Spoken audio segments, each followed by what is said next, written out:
G'day folks, Ren here, and today it's finally time for TBRGate.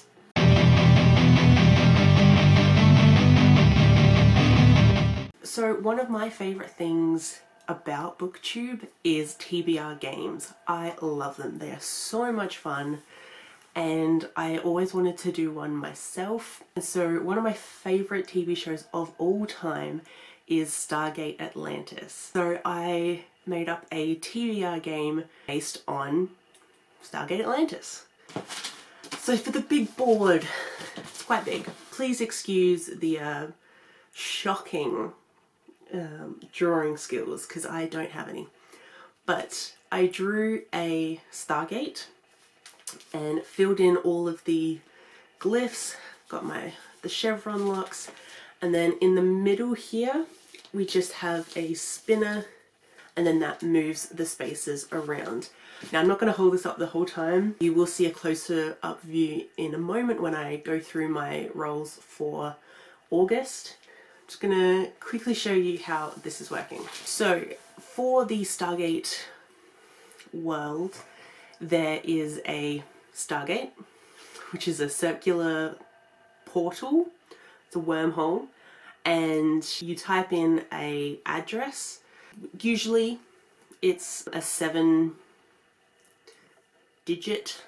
address, and then that will transport you to another planet. Now the digits that you put in to the dialing device to get you to this new planet, they are based off of star constellations, which is why you will see in here, so you see how those are all constellations. So for the board I have put in all of the glyphs and I have one free space, and I put in the constellation and then I put the name of what the glyph is called. And the glyphs themselves relate to certain episodes that then relate to a prompt. So I picked around 2 to 3 of my favourite episodes from each season, and then I picked a prompt that kind of worked with that episode. So for instance, the very first episode of season 1 of Stargate Atlantis is called Rising, and so the prompt for that is start a new series, because it's, you know, the first episode, new series, so things like that. I'm not going to go through all of them in this video. You will see them each month as I get my prompts. So the number of prompts is always going to be 7 because I am making a gate address here. So 7 official prompts. Now sometimes that might be more, but it will never be less than 7. So each month, 7 prompts. There are 2 ways that I could get more prompts. The first relates to these sections. So on the Stargate, these are the things that like lock into place whatever glyph you've chosen, and so I just call these chevrons because it's like a chevron lock. If you've seen the show, you'll understand. So for the chevrons, there's a few of them on the board, and for those I decided to use cards. So these are TBRGate character cards.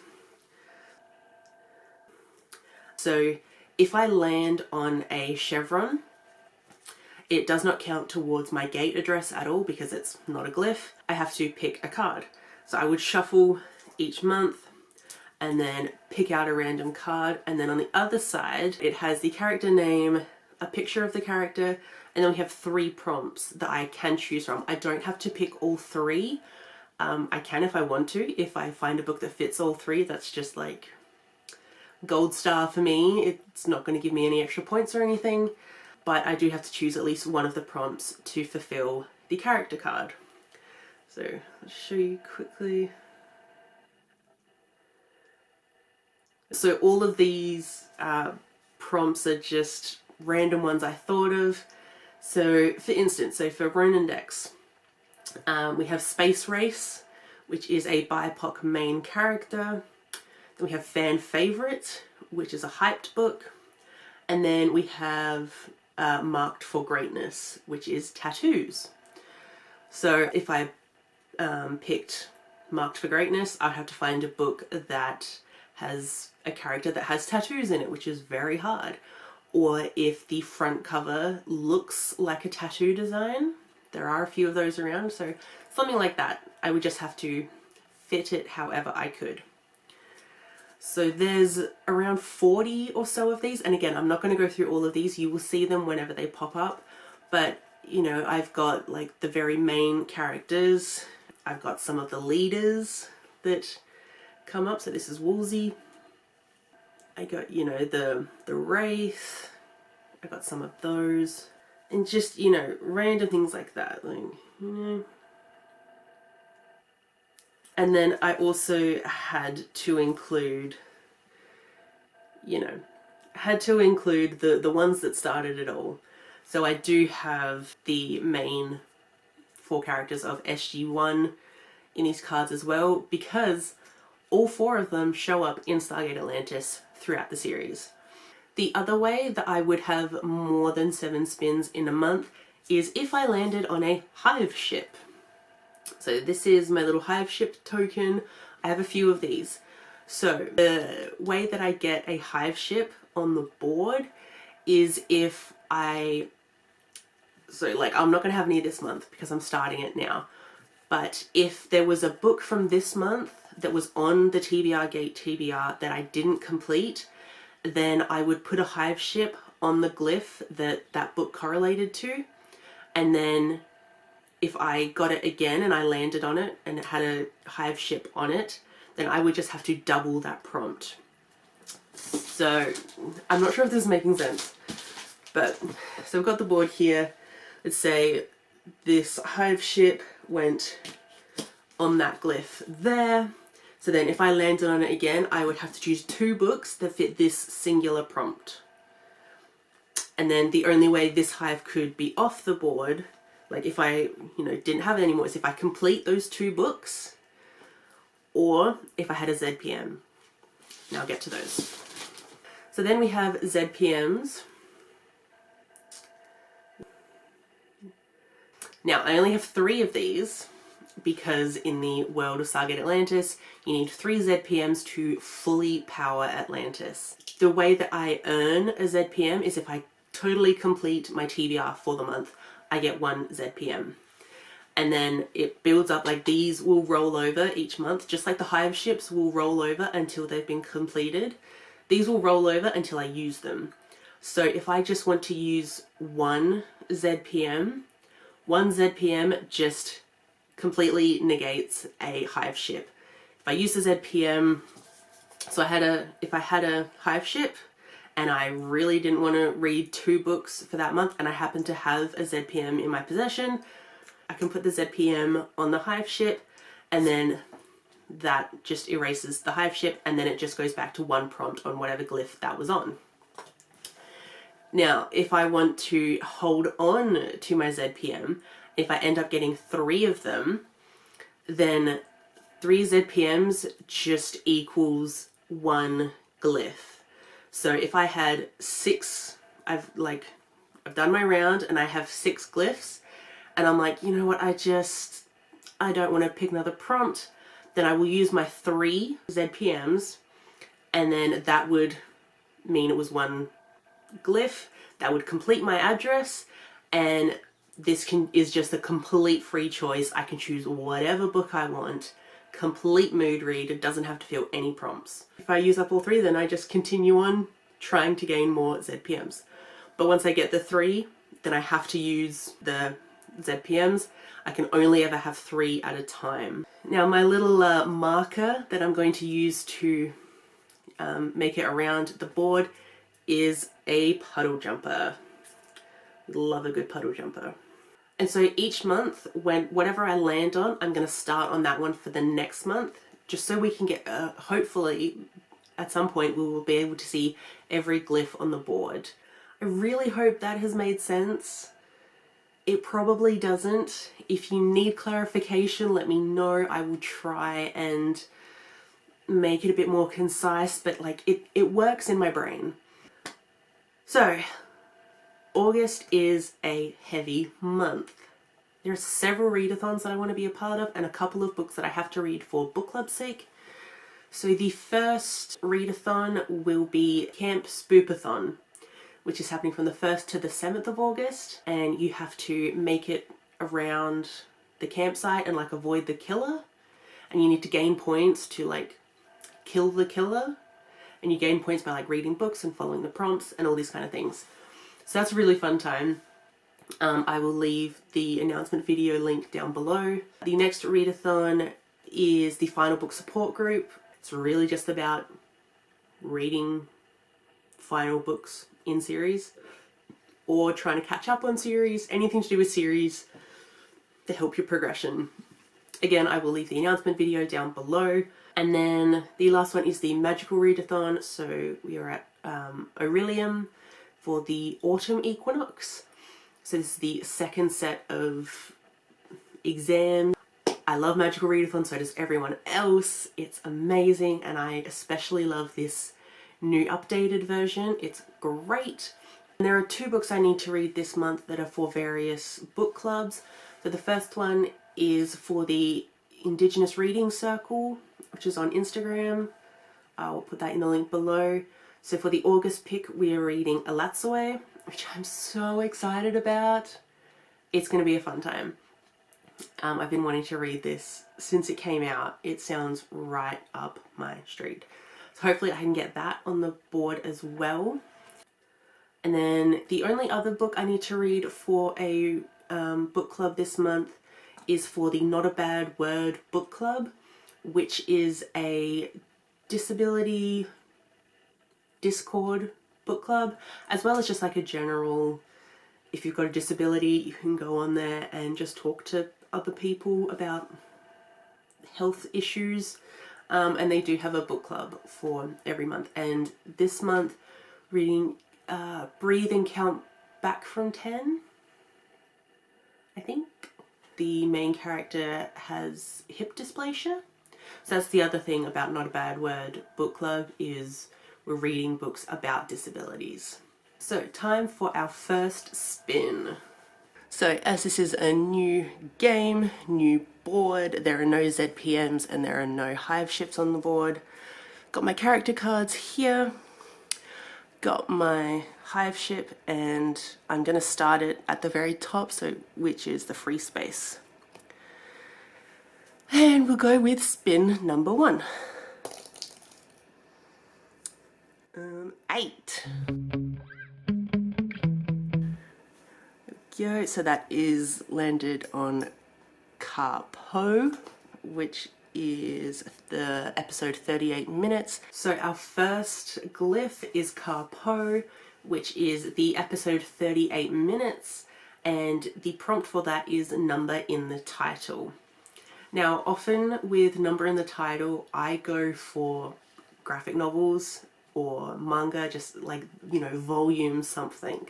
And I was going to do that this time, but then I realized that the Not a Bad Word book club pick for this month has a number in the title. So I'm going to be reading Breathe and Count Back from 10 by Natalia Sylvester.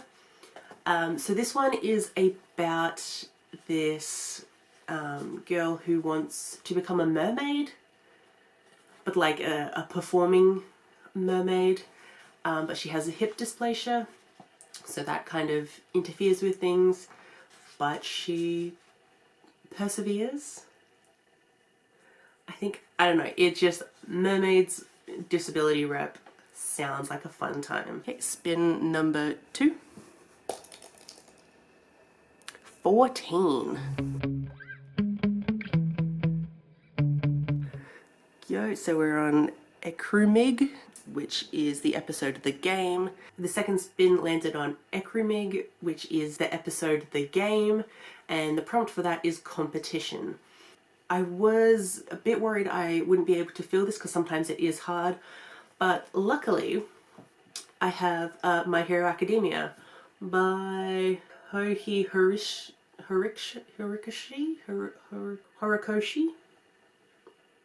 I'm awful at name pronunciations, but My Hero Academia is a manga series. I have just recently watched season 1 to 5 of the anime, and I'm now going back and rewatching it all over again, and I'm also reading the manga as well.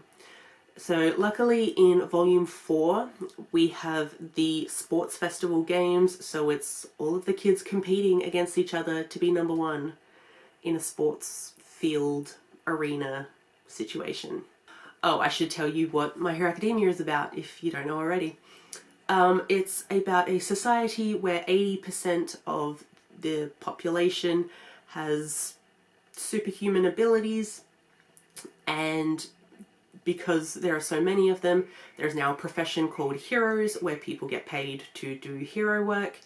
And in My Hero Academia, it's a bunch of these kids that wanted to get into the most prestigious hero high school, which is UA. And this is the class from 1A, and just them learning how to be heroes. And it's amazing, and just soft, sweet vibes, but also like badassery, and just great characters, great quirks. It's a fun time. Spin number 3. 2. So I landed on Sabito. The episode for that is Reunion. So for the third spin, we got Sabito, which is the episode Reunion, and the prompt for that is cultural diversity. So I was going to put some of the manga on here, but I am reading Alatsue this month for the Indigenous Reading Circle. So Alatsue by Darcy Littlebadger is a book by an Indigenous author about an Indigenous girl, I'm assuming. I really don't know much about this, but there's like ghost vibes, and it's a girl, and it looks like there are dogs on the cover. And I also know that it has good asexuality representation, so I'm here for that. And spin number 4. 16. So it landed on Acgesis, and the episode is Runner. Okay, so spin number 4 landed on Aegesis, which is the episode Runner, and the prompt for that is New to You Author. So New to You Author could be quite a lot of things for me, honestly, but this month I realized that I'm reading quite a lot of manga, and it's like several volumes into the series, so I have obviously read from those authors before.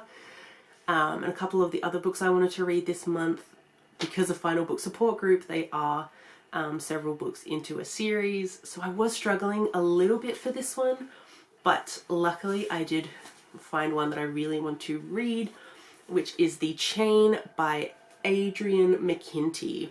I wanted to read this for a while because it sounds fun. And I think the way Katie Coulson recently described it was like, it's one of those like chain emails that you used to get, you know, do this or you'll die in this many days. Does anyone remember those from like the early 2000s? They were a fun time. It was just... So The Chain is kind of like that. It is about this woman's kid gets kidnapped, and then she gets a call or something saying, you know, I have your kid, if you want him back you have to steal another kid. And it's kind of this thing where like each person that has had to steal a kid has only done it because their kid was stolen. This just sounds like such a fun time, so I'm pretty excited to read this, just for like entertainment value. And that's honestly all I want out of my thrillers. Spin number 5. 9. Alright, so I landed on Elenemy. The episode is Sunday. So spin number 5 is El Nami, which is the episode Sunday, and the prompt for that is emotional. If you've seen the episode, you'll understand why this prompt is what it is. And I've seen that episode more than 5 times by now. Actually, who am I kidding? More than 10 times. And I cry every single time. So for emotional, this is sometimes a bit of a hard pick for me to fulfill, because sometimes I'm not in the mood to, you know, be destroyed. But luckily, one of the books that I wanted to read for the final support group, I think will be kind of emotional. So that is Forever by Maggie Stiefvater, which is the third, and I'm classifying it as the final book for the Wolves of Mercy Falls series. There is technically a fourth book, but like you don't need to read that because it's just like, I think it's just one of the previous books retold through a different character's point of view. And either way, I didn't like that character, so I don't want to read that book. But the Wolves of Mercy Falls series is about werewolves. And the really interesting thing in this series is that the changing into a werewolf isn't really dictated by the moon, it is dictated by temperature. So when it gets cold, I think if I remember correctly, when it gets cold, the werewolves turn into wolves, and then when it heats up again, they turn back into humans. And we're following a werewolf boy and a human girl as they fall in love, and many things have happened since then. This series is just such a slow, kind of haunting series. Like, Maggie Stiefvater's writing is phenomenal. Like, if nothing else, read her books because she's an amazing writer. But these books, they just has this vibe of like small town, hidden in the shadows. Everyone kind of knows that there's something weird about that place, but no one's going to talk about it. And just kind of unsettling, spooky vibes. Definitely spooky vibes, I would probably say. Spin number 6. I think that's mostly on the 8. Right, so that one landed on Earth. The episode is Doppelganger. So for our 6th spin, we landed on Earth. The episode for that is Doppelganger, and the prompt is nighttime themes. Now, nighttime themes can really be anything. So for this, I chose Conspiracy of Ravens by Leah Moore, John Reppion, and Sally Jane Thompson. It is a graphic novel, and I didn't just choose it because the cover is dark. I chose it because at the back here, there's a moon, some stars, it's nighttime. I really don't know what this is about. I randomly picked this up at my library a couple days ago just because it looked like a fun time. But it seems to be about witches and a group of badass girls, and there's an old spooky house, which I love spooky houses. And then we are on to our very last spin, unless I land on a chevron. But hopefully, last spin. 13. Alright, so we didn't get any chevrons, and so that one landed on Rohi. The episode is Vegas. So for our 7th and final spin, we landed on Rohi, which the episode for that is Vegas, and the prompt for that one is contemporary. It's the only kind of contemporary episode in the entire show. For the contemporary slot, I was kind of tossing between 2 books I wanted to read, and I figured, you know, I only got like 1 manga on this list, and I really want to read more manga lately, so going for a manga. So for contemporary, we have Blue Flag, Volume 1 by Kaito.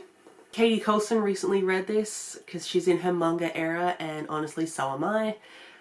And the way she described this was Heartstopper. You don't need to say anything else. I'm there. I got it. Heartstopper is one of my favorite anythings of ever. So for there to be a manga with like, she said, like Katie Colson said, like similar vibes, and like vibes is all I want from Heartstopper sometimes. So if this is going to give me like just sweet people with also it being queer, that would be great. But I'm trusting Katie Colson here that this better deliver. Okay, so that was our entire gate address. And there was no character cards, which was fun for me. Okay, this is my stack for the month, plus Breathing Count Back from 10 and Alatsue, which I have both as ebooks. But this isn't too scary, especially because, you know, I've got 2 manga, a graphic novel, I have the chain on audio. This one is a little intimidating because it's kind of a slower read, and then I have the 2 ebooks, so hopefully this has worked out okay. Okay, so now we're going to go through some of the readathons this month and what I want to read for those. Now for the final book support group, I want to read Forever by Maggie Stiefvater. I should be able to finish this one in 48 hours. If not, I just want to get like a good chunk of it read during that time. And then I also kind of want to read Versailles of the Dead by Kumiko Tsukane. This is volume 2 of just like fun times. This is a manga. I recently read the first volume, loved it, and it seems like this is like the second volume is all that's currently out. I think there might be a 3rd volume coming in October of 2022, but for now it's just this. So I'm putting this on my final book support group TBR because this will catch me up in a series. So this is about Marie Antoinette got killed by zombies and her twin brother takes over her place in Versailles, and there's like the normal drama of Versailles in general, but also there's this added kind of creepiness of the zombies. So then we have Camp Spoopathon. The first prompt for that is Campfire Alpha, and the prompt for that is Ghostly. So I decided to pick up Ghostwood Song by Erica Waters. I've been excited to read this for such a long time. And so the reason I picked it for Ghostly is because it has the word ghost in the title. I don't know if there are actually ghosts in this, but there are. This is about a girl that can call ghosts to her by playing a fiddle, and her family can do this too, but then her brother is accused of murder and she wants to solve that. It is also queer, so that will get me an extra 25 points for Camp Spoopathon. So altogether that will be 50 points. So the next one on my trail will be Lover's Rest, which is a deadly romance. Now I could have gone several different ways for this. I thought I would go with Laura Dean Keeps Breaking Up With Me by Rosemary Valerio O'Connell and Mariko Tamaki. Hopefully those were okay. This is a graphic novel that I've been a bit iffy about whether I wanted to read it or not. It is queer, so it's a queer relationship, like a toxic queer relationship, and I think it's very much just they keep breaking up and then getting back together. So I will get the 25 points for completing the prompt, and then I will get 25 points because it is queer, and then I should get another 25 points because I can read it in a day. So the next stop on my trail would be Campfire Beta, and the prompt for that is just sprinting. And so I don't technically need a book for this, but I thought I just would anyways. I'm definitely going to be on any sprints that are available because I love sprints, but I thought I would read something during those sprints. So I'm going to be reading Drifting Dragons Volume 1 by Taku Kuwakaba? I need to look up how to pronounce names before I turn the camera on. This is another manga series that I'm going to start. My friend Max has recently read this and he's obsessed with it and he really wants me to read it. I was hesitant because he said it's basically the like Japanese whaling, but instead of whales that they're hunting dragons and consuming them. And I love dragons so much that I didn't really want to see them being hurt. But the more he kept talking about it, the more I was like, okay, I'll give it a go. So again, this would get me 25 points for fulfilling a prompt, as long as I read it during sprints. And it would also get me 25 points for reading it in a day. And it would get me another 25 points because it was recommended to me by my friend. So getting all those points, I'm getting that killer. The next stop on my trail is Pixie's Park, and the prompt for that is just read together. So I thought for that one I would just put on some like read with me videos that are on YouTube and just pick up whatever book is available. I didn't assign a book for this prompt because I figure I'll be reading a lot anyways, and I can just put whatever I'm currently reading as the book for that. And it doesn't really matter what the book would have been because all of the books I've chosen so far, they got me enough points to face the killer. So to face the killer on this particular trail, you needed 150 points, and with everything I've got so far, I have 150 points. So I slayed that killer and I'm making my way to the next spot. The very last spot is Brad's Oak. The prompt for that one is thrilling. So the pretty obvious one for this is to pick a thriller. And so the only thriller that is kind of on my TBR is The Chain by Adrian McKinty. This one doesn't really get me many points at all unless I read it in a day. I don't know if it's set in summer, but maybe, I don't know, but because this is the very last of the prompts, I don't really need it to have many points. So this is my Spoopathon TBR. Seems pretty doable for a week. I mean, I have an audio for both of these, and these are graphic novel and a manga, so that's that one. And lastly, we have the Orilium Readathon. So for the autumn equinox, we have a bunch of exams that we have to get to, and I am going for Beastmaster. So I completed my spring equinox, had a great time, and so now for autumn equinox, I have a bunch more prompts to fulfill if I want to be classified as a Beastmaster.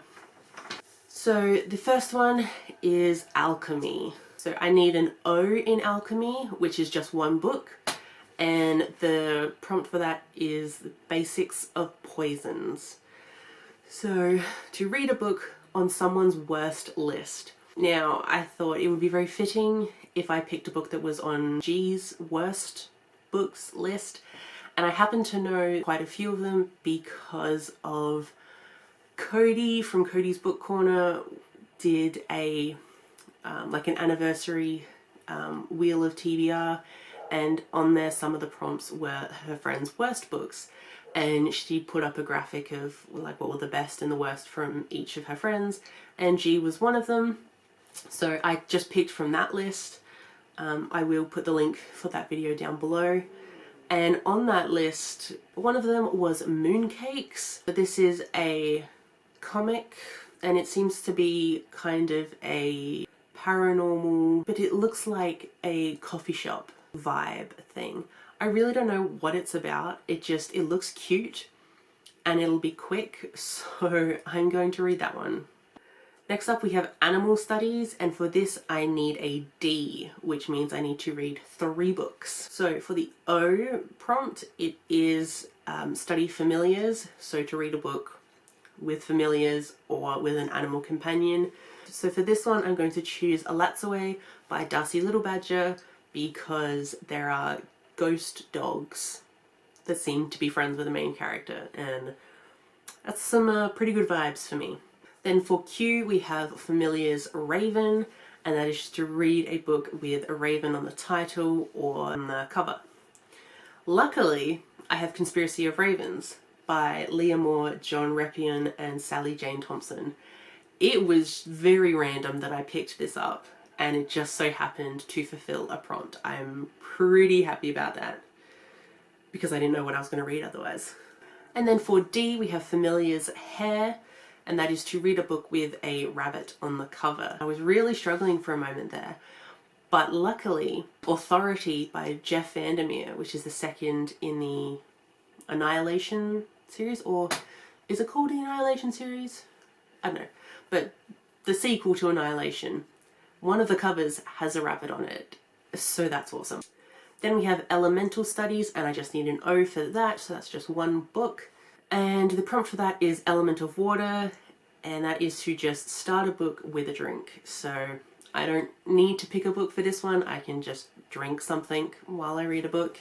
And then lastly we have a Restoration, which I need a Q for that, so I need to read 2 books. The first is object restoration, and the prompt for that is a single object on the cover, or like as the focus of the cover. So for that I'm going to read Carrie by Stephen King. You know, there's just a girl on the cover. I have been meaning to pick up some Stephen King, but I figured I'll pick up Carrie first because it's a short one, and I really know nothing about this except for the whole thing of like a girl gets blood porn on her, and yeah, and she has like creepy gifts and she's a creepy girl. Yeah, the prom night. Yeah, something happens at like the blood thing happens on prom. I really don't know what it's about, and like I almost don't want to going into Stephen King books because they're just weird enough that, you know, they don't need an explanation. And then the last prompt is the Enchanted Scroll of Mending, and the prompt for that is to read the oldest book on your TBR. And I'm going with Shatter Me by Tahereh Mafi. This has been on my shelves for so long. We're talking over 5 years, probably longer. But all I know about this is there's a girl named Juliet, I think, and it's this whole like star-crossed lovers, and yeah, my touch is lethal, my touch is power. It's like a dystopian, I think, which is usually not my vibe at all, but every time I read the synopsis I'm like, oh, maybe. And just, I'll give it a go. But yeah, this is the oldest book on my TBR, and I guess I'm interested to finally get to it, but I'm also really intimidated because there's no audiobook and it's a dystopian and it's YA, and it's just so much not my thing, but we're gonna give it a go. Okay, so if we put all of those TBRs together, then this is my stack, not including the couple of ebooks that I have. This is slightly more intimidating. Luckily I have some of these as audiobooks. I'm gonna put this down, this is really heavy. Okay, so thank you very much for watching my very first TBRGate video. I hope you enjoyed it. I hope you understood the game. If not, let me know. I will try and explain it better. But for now, I'm gonna say goodbye. Thank you very much for watching, and I will see you in the next one. Bye.